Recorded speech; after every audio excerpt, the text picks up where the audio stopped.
This is the Movie Theater Butter Podcast, where we talk about stories made into movies and what was modified for the big screen.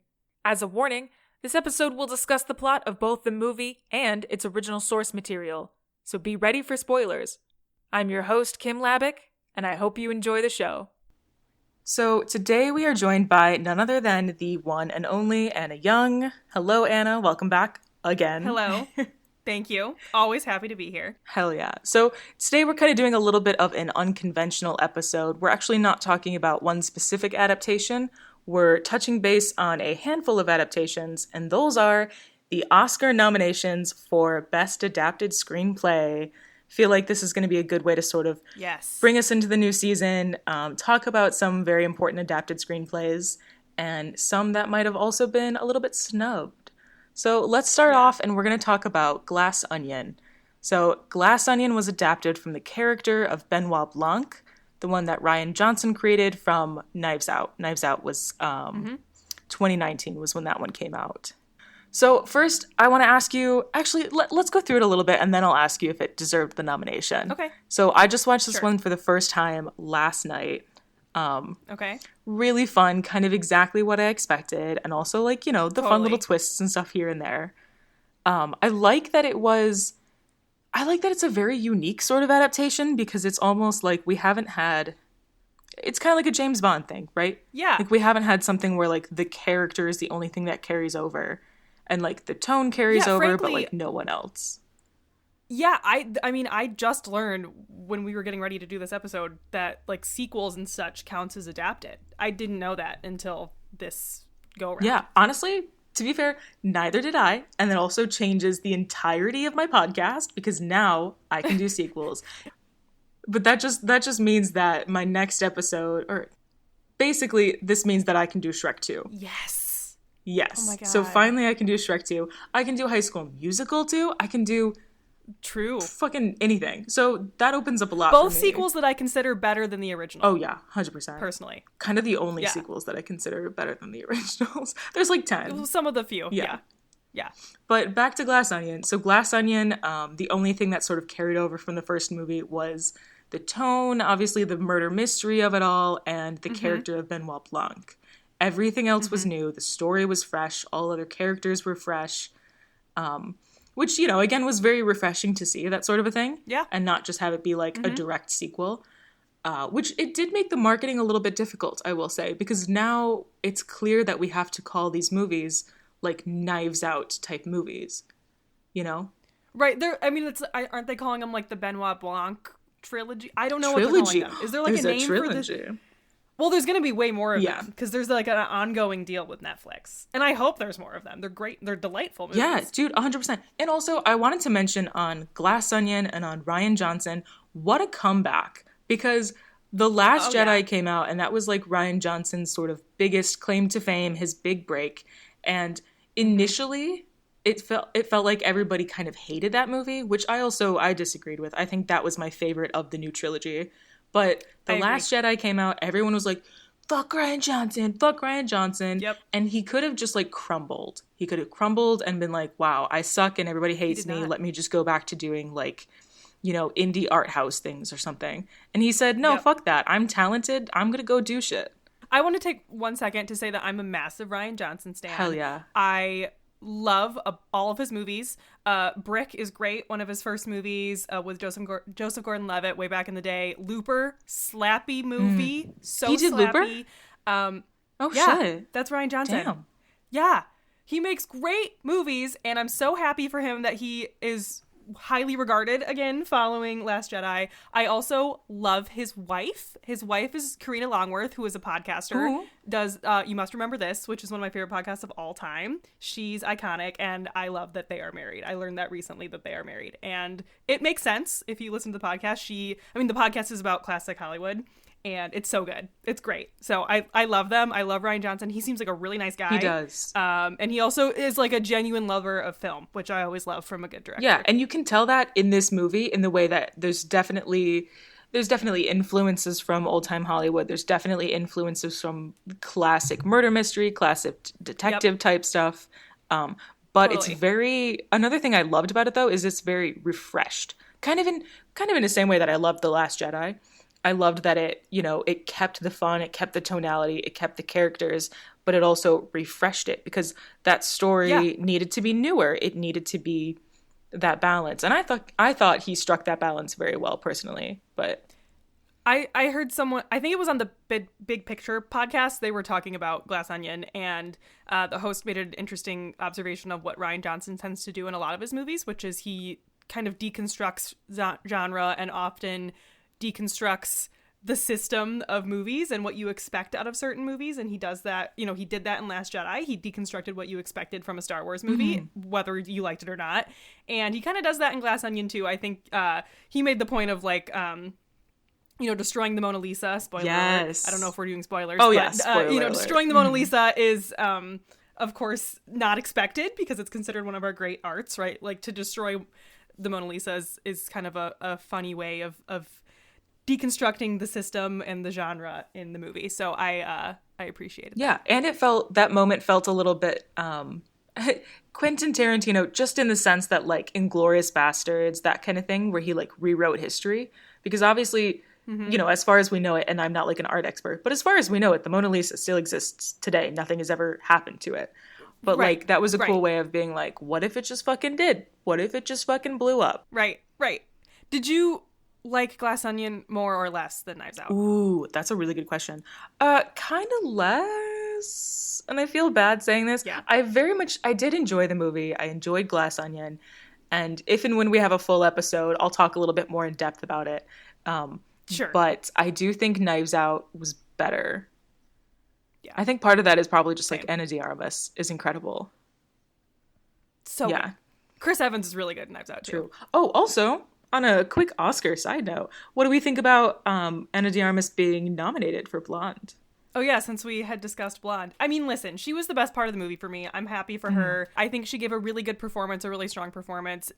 The Best Actress category in itself is kind of a separate discussion with some interesting nominations this year. So, it's a little bit of controversy there in general, but happy for her. But I hope that Blonde kind of gets lost to time. So I'm definitely not necessarily rooting for her to win. No, I completely agree. And while we go back to Glass Onion for a second, I have two more things that I want to say, and then I'll ask you the question of did it deserve it? I wanted to point out, and I didn't fact check myself on this, but tell me that was Ethan Hawke in that cameo in the beginning. That was okay. Thank God. The guy who sprays the stuff in their throats. Yeah. That's Ethan Hawke just showing up in France or wherever they were. God, what a guy! I don't remember where they were. Greece, something like that. He just shows up. Yeah. I love that. He's incredible. He's been really fucking nailing it lately. Same, agreed. I love Ethan Hawke. I think he's awesome. Hell yeah. Okay, and so the final question: do you think Glass Onion deserved the nomination? Sure. I'm fine with it. I mean, I don't think it's like the most exciting screenplay of all time, but I'm happy for Rian Johnson to get his flowers. I think he deserves attention. I think it's a strong screenplay. I mean, it's a clever screenplay, right? Like, I think any good detective screenplay involves some clever writing, and this has clever writing in it. So happy for him. Sure. I don't think it blew me away. I don't think it deserves to win, but I'm fine with it getting a nomination. All right. Fair enough. And I would actually say no, unfortunately. And I really did enjoy this movie. No offense, Rian Johnson. I don't think it deserved the nomination, and that's because I host a podcast all about adaptations. I spend a lot of time in the year watching different adaptations. And I have a whole list down here that I'll go through later that I think probably deserved it a bit more, And not in a terrible way. I look forward to hearing that. And one of them, spoiler alert, one of them is The Black Phone starring Ethan Hawke. I don't know if you saw that, but that was incredible. I hated that movie. What? I hated it. Oh, we're going to have to fight about this. I hated it. We can fight about it. I hated it. Okay, so you're going to have to be on the episode where we talk about that then. Let's do it. All right. So our next nomination is Women Talking. And this one was adapted from a 2018 novel by Miriam Toews. And it was also sort of adapted / based on true events, unfortunately. Yes. All too true events, honestly. There are a disgusting amount of instances of sexual assaults, and particularly in cults. This film, I'm going to be honest, I was supposed to watch this last night as my homework, and I did not. And part of the reason is I've realized that I've grown to have this, like, fear of films that showcase sexual assault. Sure. And I think it's a very valid fear. I think a lot of us kind of have that natural anxiety going into it. But I will say the trailer makes it seem like it's probably going to showcase that. However, it was directed by a woman, so it makes me think that if and when it does showcase, it will do it in just a better way, that doesn't sort of re-traumatize or sort of like pseudo-traumatize others. It more or less just uses it not for the shock value, but for being like, this is an event that happened in the story, let's go to what's next. Mm-hmm. Yeah, I have not seen this movie yet either. Honestly, for similar reasons. The older I get, the less enthusiastic I am about watching movies that I know will just make me sad. Yeah. Like, I kind of want to have some fun when I watch a movie sometimes. So I didn't exactly race out to see this movie, but, I feel confident in Sarah Polley's ability to make a thoughtful adaptation of this story that's not necessarily going to, like you said, re-traumatize. So I feel like I would think this was a good movie. The cast is amazing. Yeah, incredible. The cast of this movie is just like crazy good. And like I said, I like Sarah Polley's work. I've seen some of her other movies. I've seen Away from Her, which I think she previously was nominated for an Oscar for back like 10 years ago or more than 10 years ago. Yeah. So she's a thoughtful filmmaker. I love obviously watching films directed by women as much as I can and supporting them. I just have not had a chance to see it yet. But my understanding is this is the front runner to win the Oscar. Really? Ooh, I would have thought it was Top Gun. So, no. So I'm, for the listeners, huge Oscar girly. I have followed the Oscars very intensely since I was like 10 years old. I were there live messaging each other when the slap happened last year. Would the slap happen? Yes, I am a devoted Oscar watcher. I plan to place some bets with real money on the Oscars this year. I take it very seriously. I know my nominees, and it sounds like Sarah Polley will likely win for the screenplay. Good to know. I'll put it on my ballot. Having not seen the movie, I can't speak to whether it's that strong or not, but I would imagine it's a pretty strong screenplay. Yeah, and it definitely, like I said, I kind of got a little bit too emotionally tied up in it yesterday to watch it, but I do really want to see it. I want to see it while it's still in theaters to be able to give it that sort of love and respect. And also, while I'm... Yeah, because it's not out on streaming yet, I don't think. Right, I did a spin for it yesterday, and I was going to try to watch it this morning, and I couldn't find it anywhere to watch it. Yeah, it's not on yet, which is good. And also, kind of speaking of like Oscar nominations and theatrical releases, I don't know if you know this, if I've mentioned it before, but living in LA, we have a really unique opportunity to watch a lot of these Oscar nominations of course closer to the actual Oscars, because a lot of these films get re-released in theaters. So that, people in the Academy can go see it. If you have that fancy little DGA card or that fancy little Academy card, you can just show it at the theater and they let you in for free. It's a good time. So, but that means that we also have the opportunity to see a lot of these back in theaters. So I'm kind of hoping, I haven't looked it up yet, but I'm kind of hoping I can re-see or rewatch Top Gun. Oh yeah. I've seen it twice in theaters. Yes, and it's so good. Dude, that Dolby sound. Oh, that Dolby sound. Oh, I don't want to... Are we on Top Gun now? I won't talk too much about Top Gun until we're on Top Gun. Yeah, we'll move on to that. But to wrap up Women Talking, do you think it deserved the nomination? I mean, I can't say because I haven't seen it, but I mean, it sounds like a compelling story. And it sounds like a story that is ripe for a strong screenplay. Yes. Right? It's literally called Women Talking, right? So there's probably some good dialogue in the screenplay. A lot of really good actresses. So, I can't speak too much to it because I haven't seen it. It sounds like it probably deserved the nomination. Hell yeah. I would agree. Same with the sentiment that I can't fully say because I haven't watched it yet, but all signs point to yes. To sound like a magic 8-ball, all signs point to yes. Yes. All right, and next we're going to move on to a film called Living, which is, again, our third nomination in this category for Adapted Screenplay. This movie was adapted from a 1952 Japanese film directed by none other than Akira Kurosawa. Yeah. And the story was also loosely inspired / adapted from an 1886 Russian novella called The Death of Ivan Ilyich. Okay, Yeah. I didn't know that So part. it was like... I knew it was a Kurosawa movie, but I didn't know the novella part. It's a double adaptation. That's what I'm going to start calling them now. Double. So this is another one that I haven't seen yet.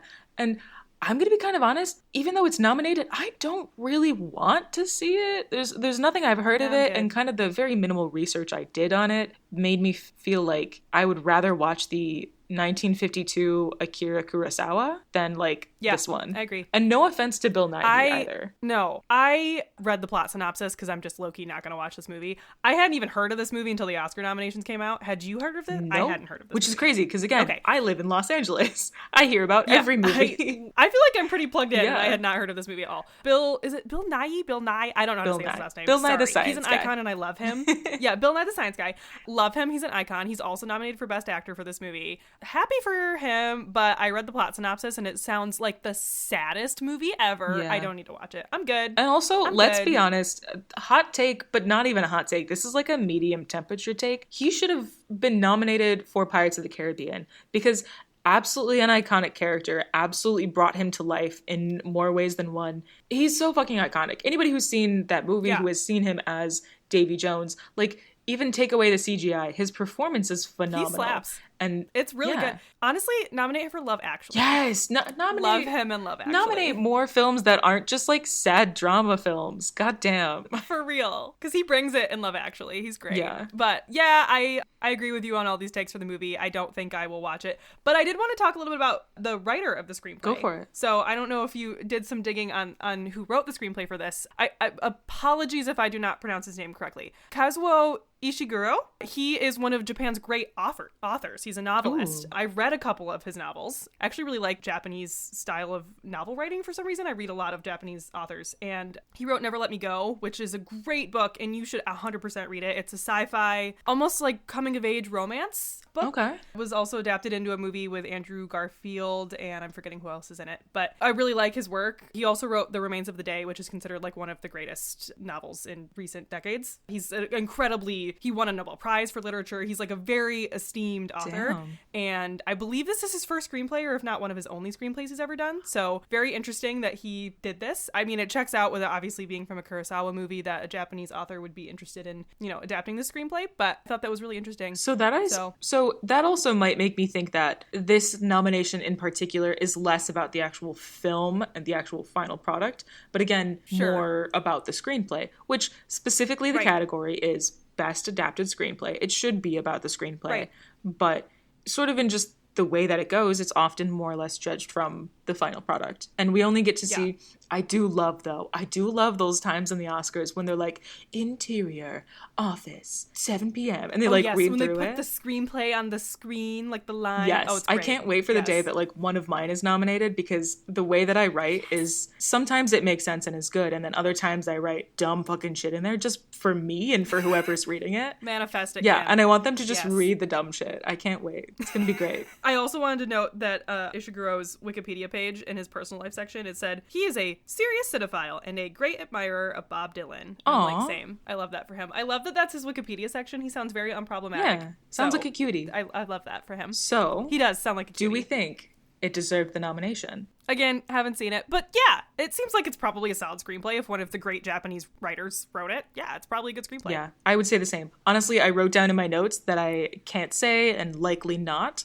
but having that information that it was like one of the greatest writers of our generation, I feel like it probably does. And I should probably do my homework a little bit more and read the screenplay at least if I don't want to watch it. That's true. Give it a skim. They're all online. You can always find a screenplay online. True. Reading screenplays is fun. I love it. It is. All right. So we are finally on to Top Gun Maverick, the big budget ticket of the year. One of the films that sort of has, very notably like brought cinema back, so to speak, from pandemic levels. Baby. One of the top grossing films of the year, for sure. I think it technically was number one because Avatar didn't surpass it until 2023. Right. I think. And also fuck Avatar. Yeah. No offense, but also fuck Avatar.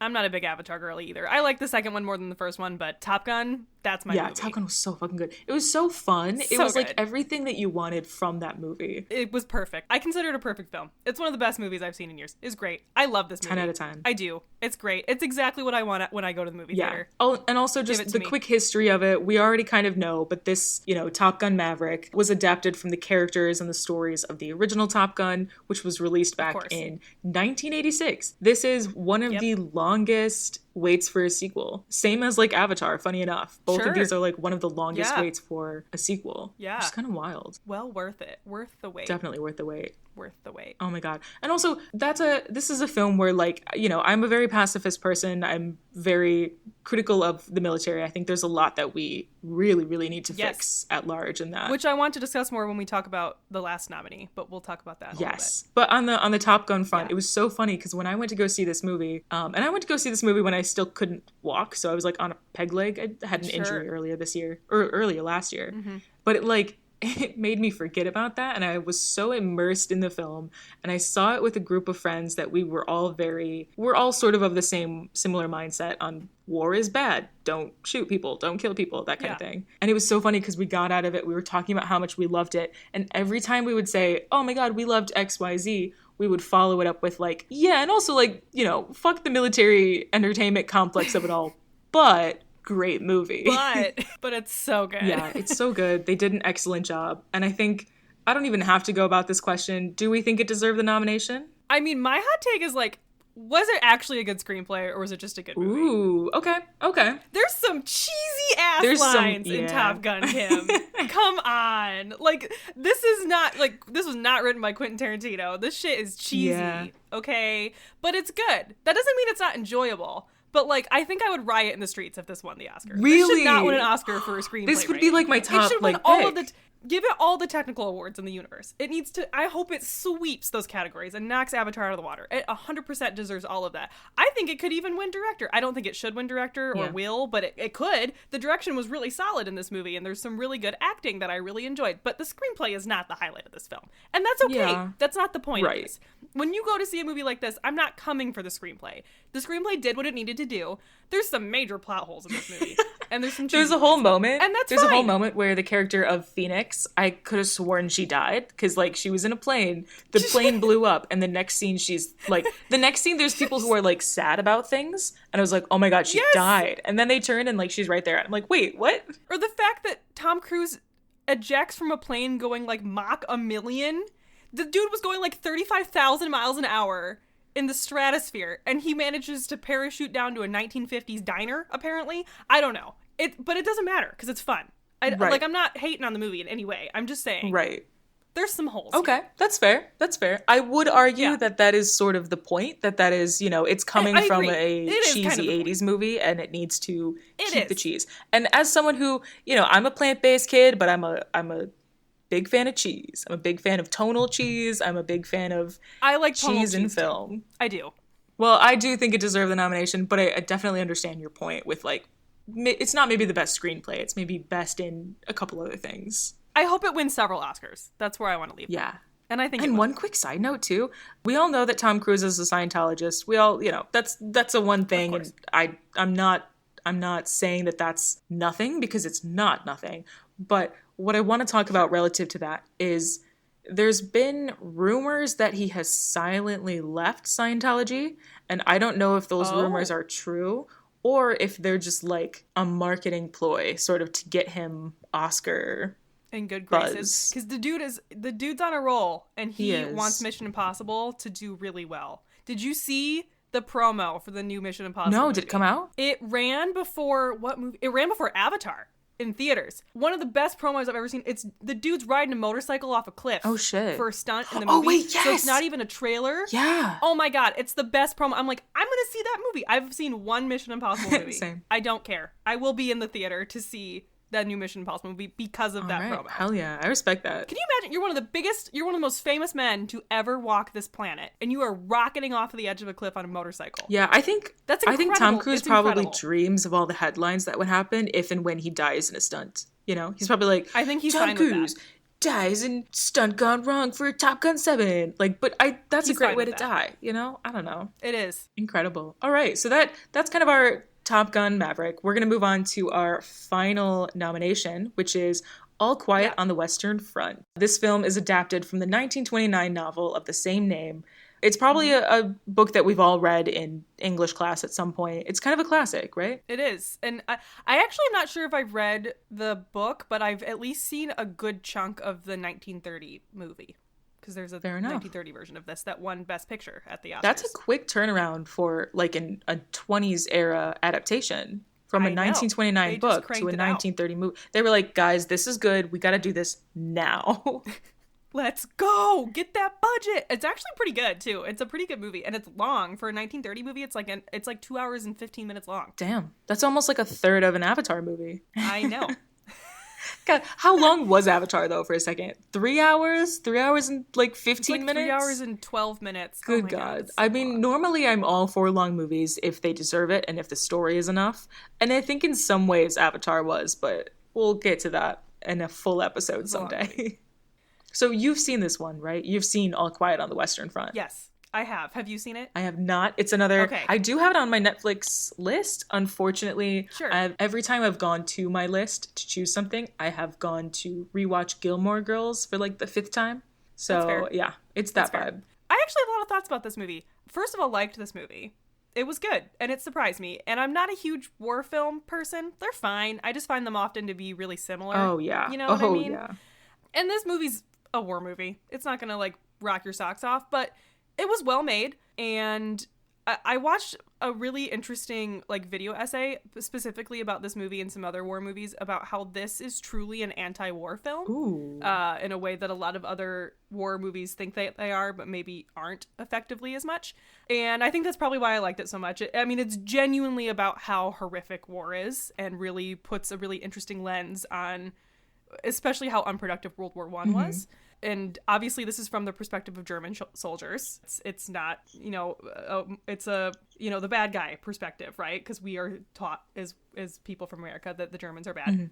But this is, innocent German soldiers being shipped into war. In the very beginning of the movie, you see all of these soldiers just get brutally murdered. They wash the clothes that they were wearing, and then they give them to your main character as his new fatigues, and he has no idea that somebody died in his clothes. And that's just how the movie starts, and I think that says a lot about the overall direction of this movie and what it's saying about war. It was good. I liked it. It's a little long. Again, it's just another war movie, a lot of explosions and dudes dying and sweat and blood. Yeah. But and I the liked color it. palette's very like gray and dark and It's gray. I would Gray love and to blue. see, Yeah. you know what, I say I would love to see a colorful war movie, but we literally just talked about Top Gun Maverick, which I would consider kind of a war Colorful movie. war movie. It kept it like perfectly it is. vague, so you don't really know all of the details. But it's a colorful war-ish movie.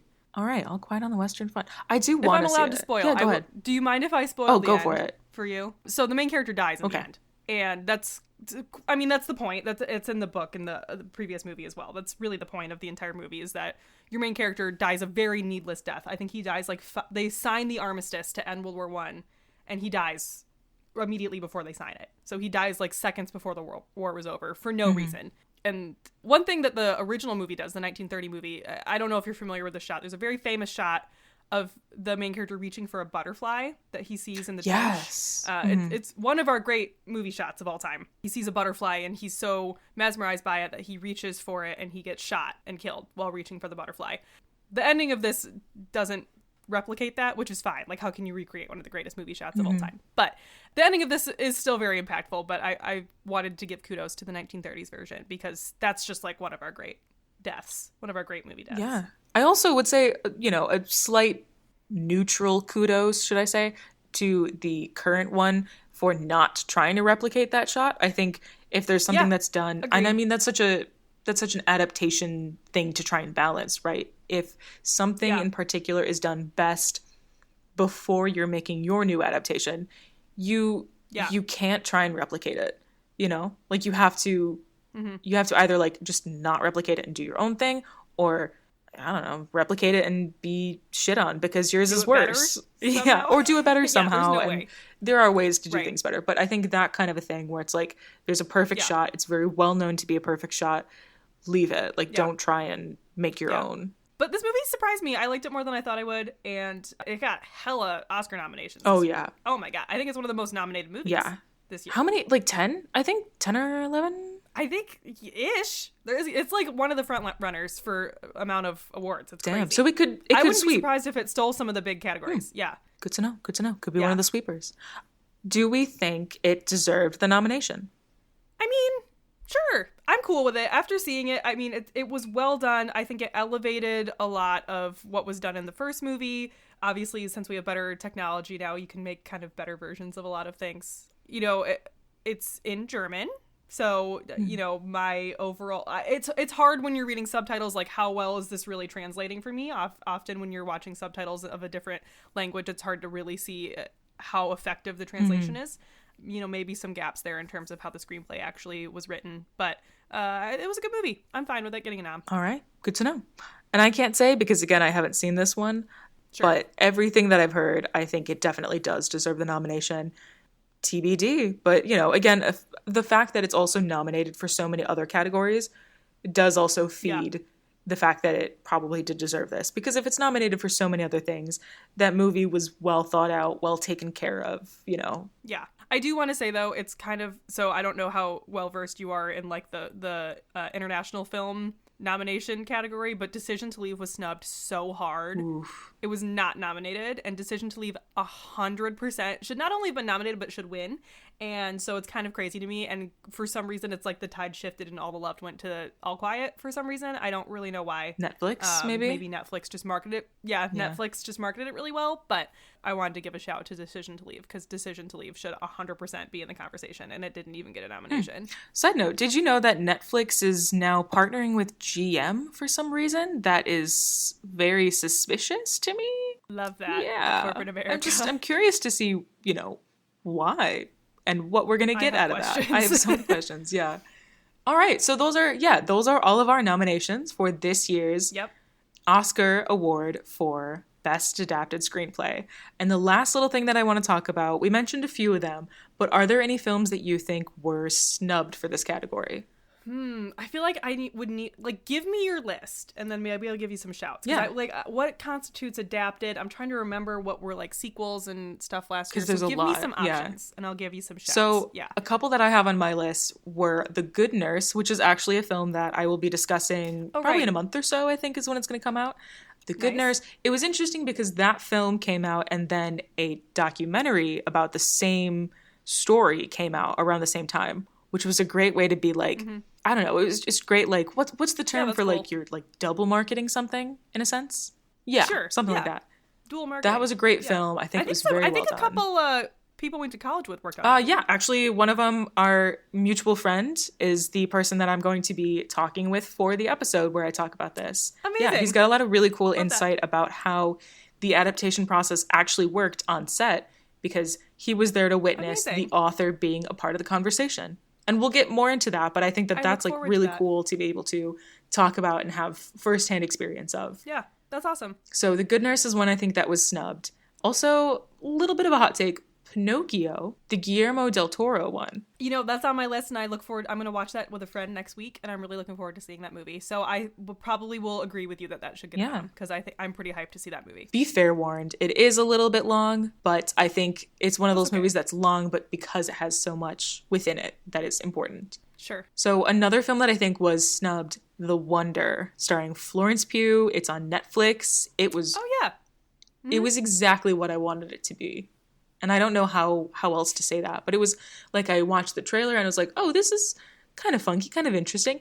And then as I was watching it, it was it was like when you order something off of the menu and you don't fully know what's in it, but you're like, oh, I can expect that it's going to be a little bit sweet, a little bit savory or something. And you get there and it's that perfect balance of a little bit sweet, a little bit savory. And you're like, fuck yes. Amazing. Love that. So The Wonder is something. That's on my list too. That's another one I haven't seen yet, but I love my girl Flo. So Miss Flo. I will have to watch that. Yeah, Miss Flo. Our girl Miss Flo. So I have three more. So another one that I think was snubbed again for this category. Anatomy of a Scandal, actually. I don't know if you've seen that one. I have not. So that one is also on Netflix. I came by that super randomly. It was like, oh, I want to watch something. This looks interesting. Let's go. Anatomy of a Scandal is very loosely about, it's British politics, sort of, I think, in modern-ish times. And there's this British politician guy. He's got his perfect wife. They live a perfect, happy life. They have a family, whatever. And he is accused of something. I think he's accused of sexual assault. Okay. And we don't know as an audience member at first. We don't know if this is true or not. So we're kind of following it and being he's a bit of our protagonist. So we're kind of oh, maybe this is just getting at him. And sure. But I don't know. It's crafted very well. And then semi-spoiler alert, he very much committed sexual assault more than once. And the woman prosecuting him, the trial doesn't work out for them, unfortunately. He succeeds, he gets to get away with it, whatever. But she finds, the prosecutor, she finds official new evidence or something that kind of brings it back. And she's like, bitch, I'm going to prosecute you until you fucking die because you are a terrible person and I hate you. And she's involved in a very, I don't want to spoil too much, but I don't even know how to say this movie stuff without like spoiling the whole thing. It's a really good movie. It's very well crafted. It's very well done. The acting is incredible. Love that. I would say Anatomy of a Scandal was a little bit snubbed for this category. It sounds like a lot of what makes it good would be the screenplay, right? If it's well crafted and the story's told in a unique way. Because a lot of it is in just these very minute details of the dialogue, of sort of these precise moments, and very good. And then we did talk a little bit about the Black Phone. I personally think the Black Phone was snubbed. Yes. It was hard to watch, very hard to watch, but I think in a way that was more impactful than it was negative. I don't know. It's been a while since I've seen that one. I think Barbarian is a better movie about people being... Oh, and I still haven't seen it. But I know that that's good. Yeah. Oh, I need you to watch that I've had so many people recommend it to me. Like, easily top 3 movie of 2022. Damn, all right. Like, literally one of my favorite horror movies ever. I love that movie. Copy that. Good. We'll watch Barbarian. And I will watch the movies of this category that I still haven't seen yet. And then the last film that I think was snubbed for this category was Matilda the Musical. Have you seen it? I haven't, but I think I would really like it.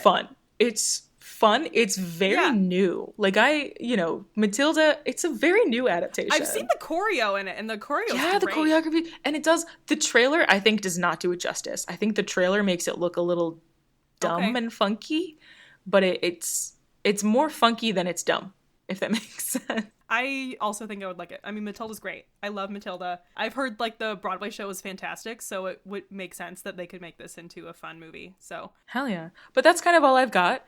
Yeah, I don't know. Do you have any other fun sort of little Oscar tidbits you'd like to share with us before we sign off? I mean, like I said, I love the Oscars. I'm looking forward to the Oscars this year. I felt like the nominations this year were pretty solid. They are pretty even-keeled over the categories. Not a lot of huge snubs that I'm super upset about. Like the Best Actress race is very interesting. Familiar with the Andrea Riseborough controversy? Very vaguely. Wasn't she sort of only nominated because of social media? Basically, there was a really interesting campaign run for her in a way that, people run for, there's real campaigns that actors and actresses do on behalf of their movies. There's a lot of paid funding that goes in from studios to campaign on behalf of their nominees.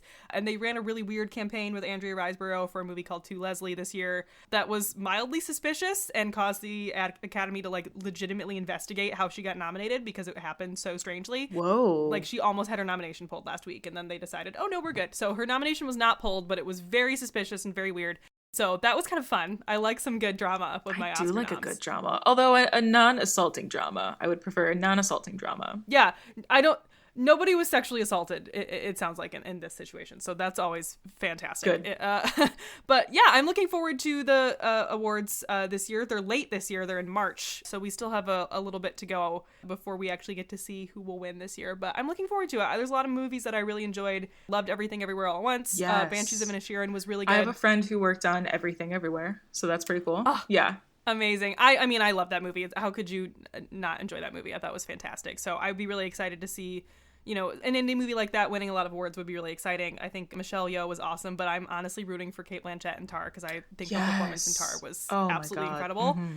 Obviously, we'd be happy if Michelle Yeoh won, but I think what Cate Blanchett did in Tar is really spectacular. A really incredible performance. Actor, I'm really up in the air with because I love Brendan Fraser. Love to see him win an Oscar. His campaign, like him, really good things about him. I will say, this has been one of the most obvious Oscar campaigns to me ever. Has been everybody being he wants Brendan Fraser's the nicest man in the universe. What a kind man. Okay, but I would like to say though, because we have some friends who worked with him on the Soderbergh movie that filmed in Detroit. And also said that he's like literally the nicest person. That is good. I'm glad to hear that. With. I'm glad to hear that he really is genuinely a nice man. It does feel almost a bit too spot on for them to be like, he is the character kind of thing. Yes. Well, and Colin Farrell is like so good in Banshees of Inisherin. I don't know if you've seen Banshees yet, but... Not yet, but that's one of my favorite directors, Martin McDonagh. Martin McDonagh is amazing. I love all of his movies. This is a weird one. It's a weird movie, but I liked it. It's on HBO, so watch it. Hell yeah. It's really good. Yeah, we've got a Check it out. ton of good films coming out this year as well. And Yeah, like you said, the indeed. Oscars are in March. We've still got a bit of time. On Movie Theater Butter, we will be discussing a handful of these nominations more in depth, particularly Top Gun on. Maverick we're going to be discussing, Glass course. Onion we're going to be discussing, and possibly All Quiet on the Western Front if we have time before the actual awards. So stay tuned for that. And also go over to a little podcast called The Nostalgia Pod. Is it The Nostalgia Pod or just Nostalgia Pod? It's Nostalgia Trip. I'm so sorry. Trip. It's still Yes. new, but No, there's thank you plenty for of the plug. episodes, plenty of stuff for you to dive into. Anna hosts Nostalgia Trip, the podcast. So please go check it out, go Yes. follow, and Thank you. stay tuned for more from her as well. Yeah, thanks so much, Kim. It was great being here. I hope to be back soon. Anytime. And we will be in touch because we will have to trade bets for the Oscars. Well, it sounds like that's a wrap. Thank you for listening to Movie Theater Butter, a Till Kim Productions podcast, edited by Kevin Matthew Keeling of Take the World. If you have a free moment, we'd really appreciate if you like or follow the podcast from wherever you're listening. It'll really help us grow our audience and be able to continue making episodes for you guys. You can also follow us on Instagram for monthly episode schedules, extra content, and even surprise video episodes. All right, I'm done. See you next episode.